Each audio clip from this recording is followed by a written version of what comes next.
शहजाद साहब, जैसे ऊपर बात हुई बिजनेस को लेकर, और फिर बात बिजनेस जो है वो पीस से तो कहीं ना कहीं जुड़ता है, और दुनिया में इस बात की अहमियत है कि इकोनॉमिक कंडीशंस क्या है, इसी की बेस पर हर तरह की सियासी, सिफारती या आपकी अस्करी भी पॉलिसीज हो वो बनती हैं। मगर जो रजा ने बात अभी यहाँ पे की है कि वो अपने, अगर मैं कहूँ कि क्या अमेरिका के लिए बिजनेस इकट्ठा करने निकले हैं, मगर जो मिडिल ईस्ट को लेकर वो पीस की बात कर रहे हैं, मुल्कों की स्ट्रेटेजीज या उनकी पॉलिसीज के ऊपर बात कर रहे हैं और उनको रास्ते दिखा रहे हैं, आपको क्या लगता है क्या अमेरिका की पॉलिसी बदलने को है? ये ट्रंप की वक्ती, या वो एक गैर रवायती सियासतदान है तो उनको नजर आ रहा है कि इस तरीके से बेहतर बिजनेस इकट्ठा कर पाएंगे? ये सिर्फ अमेरिका के लिए बिजनेस इकट्ठा करना है या वाकई दुनिया को पीस देने की बात है उनकी? अच्छा देखिए, इस्तेकाम सिर्फ दो चीजों में आता है, किसी भी चीज में हो इस्तेकाम दो चीजों से आता है। एक रूल बेस्ड ऑर्डर या रूल्स ऑफ द गेम जिसको सब मानते हो, और दूसरा प्रिडिक्टेबिलिटी, कि कोई गैर मुतवक्के चीज ना हो। यानी रूल्स को मानना और किसी गैर मुतवक्के चीज को दूर रखना, ये दो चीजों से इस्तेकाम आता है।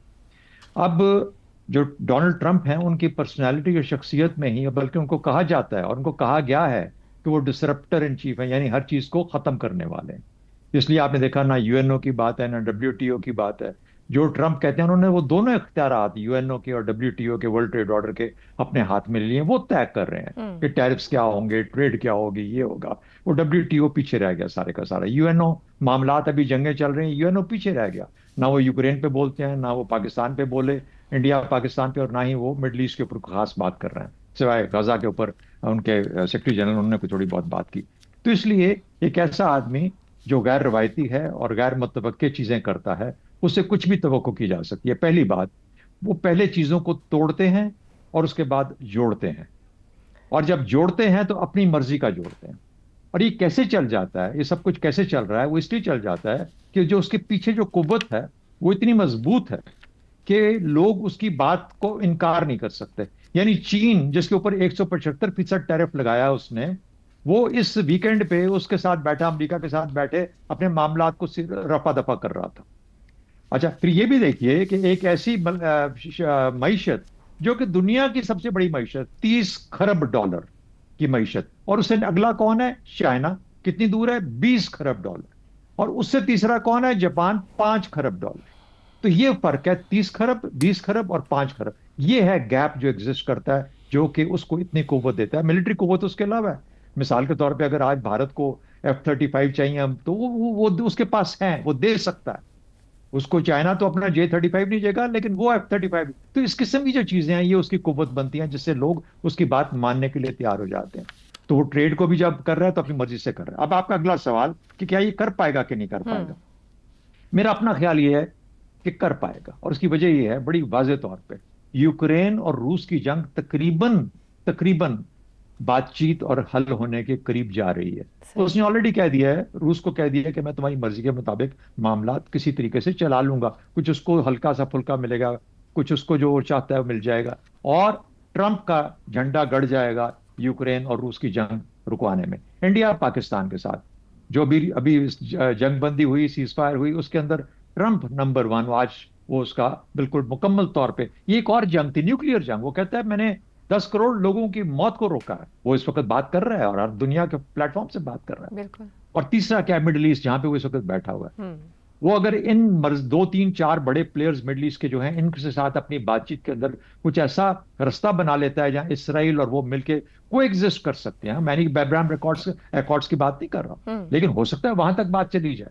लेकिन अगर को एग्जिस्ट कर लें, फलस्तीन का कोई रास्ता निकल आए, ये जंग बंदी हो जाए, तो इमेजिन कीजिए कि एक आदमी जिसने पहले साल 1.5 साल के अंदर 3 बड़ी जंगें, एक न्यूक्लियर जंग और इस तरह की जंग, मुझे लगता है वो अपनी लेगेसी के लिए कर रहा है।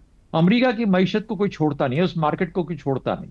लोग भागे चले जाते हैं कि इस मार्केट को, 30 खरब डॉलर की मार्केट को हमने लूज नहीं करना। चीन भी चला जाता है वहां पे बावजूद उन तमाम दुश्मनियों के। तो जब मैं इस चीज को कहता हूं, देखता हूं, तो आप कह रही हैं कि हम वो अपने क्या माशी ताकत के लिए, कुव्वत के लिए कर रहे हैं। मेरा ख्याल है कि उसने बहुत क्लेवरली अपने लोगों के लिए कुछ हल्का फुल्का तो यस को फायदा हासिल करने की कोशिश की है। गो कि उसका नेगेटिव और उल्टा असर उनकी मईशत पे पड़ेगा, और ये ज्यादा तय करेगा कि उसकी अपनी इंटरनल मईशत किस किस्म का रंग लेती है इन तमाम चीजों के बाद। जो तो फायदा हुआ और कुछ वहां पे भी बहुत लोगों को फायदा पहुंचा, और उसके बाद फिर ये इंटरनेशनली इस किस्म का उसका कोई रोल आ जाता है सामने कि उसने 3 जंगें रुकवा दी दुनिया के अंदर।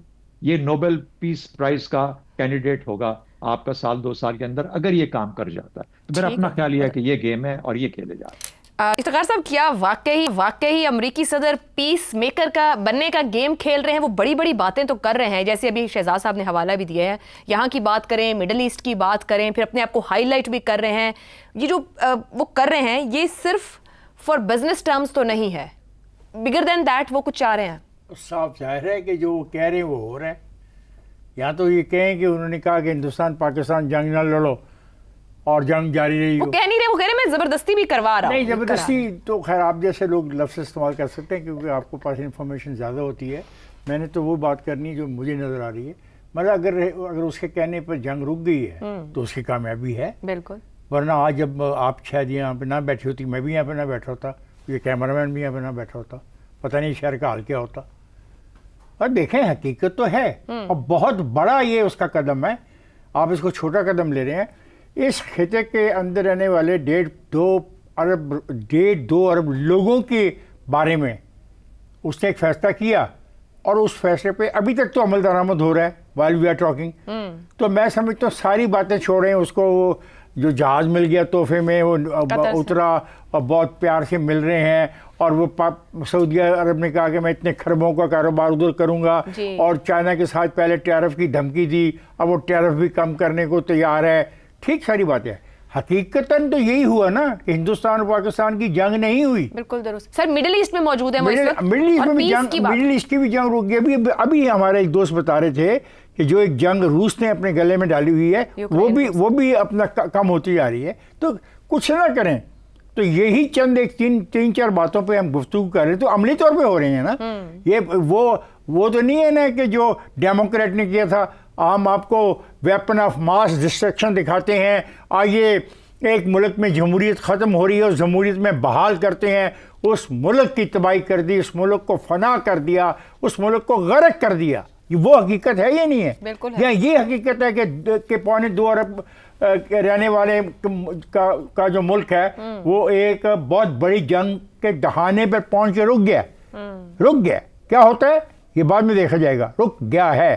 ہو سکتی تھی جنگ، جیسے وہاں پہ جنگیں ہوئی، عراق میں ہوئی، سیریا میں ہوئی، ہر جگہ پہ جنگ ہوئی، تو کیا ہم نے ان کا بگاڑ لیا جی امریکہ کا؟ کس نے امریکہ کی پالیسیوں کو چیلنج کر دیا؟ امریکہ کا یہ صدر ایک نیا رول اپنے لیے ایوالو کر رہا ہے، یہ میں ایگری کرتا ہوں شہزاد صاحب کے پوائنٹ آف ویو سے۔ ممکن ہے وہ دنیا کا سب سے اچھا انسان اپنے آپ کو ثابت کرنا چاہتا فار نوبل پیس پرائز۔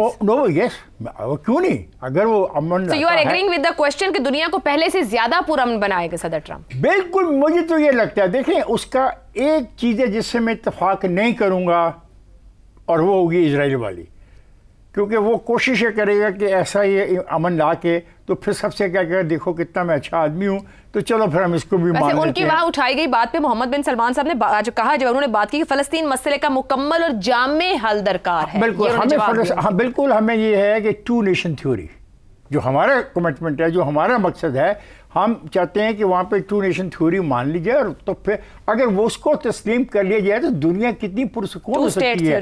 لیکن ایک بات دیکھیے، یہ بات بڑی امپورٹنٹ ہوئی، آج کی ڈیبیٹ شروع ہوئی دفاعی انڈسٹری سے۔